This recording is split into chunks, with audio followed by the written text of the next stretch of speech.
असम का मुख्यमंत्री हिमंत बिस्व शर्मा आज डरा हुआ है, क्योंकि उसको पता है जब आने वाले साल में सत्ता उसके हाथ से जाएगी, कहां कहां उनके परिवार के लोगों ने जमीन जब्त किया है, एक एक माटी का, एक एक इंच जमीन का हिसाब लोगों को देना होगा।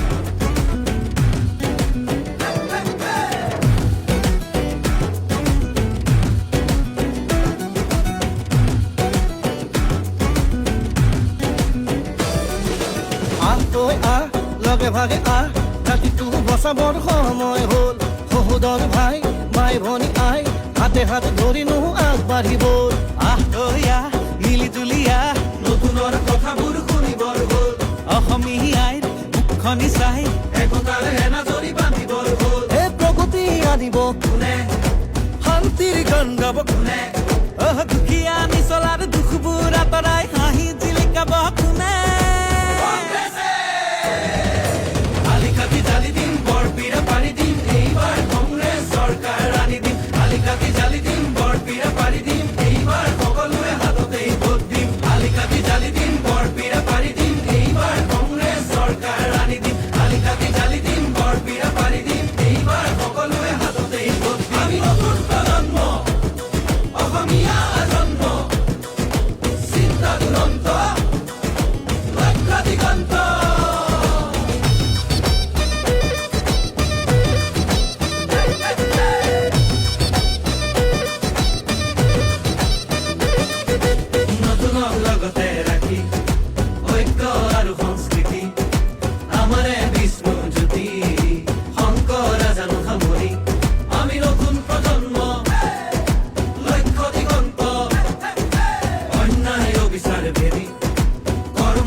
বিভাজন কৰে মাটি ভেটি বন্ধ কথুৱা ইহঁতকে খেদি পঠিয়াব বাৰু কোনে।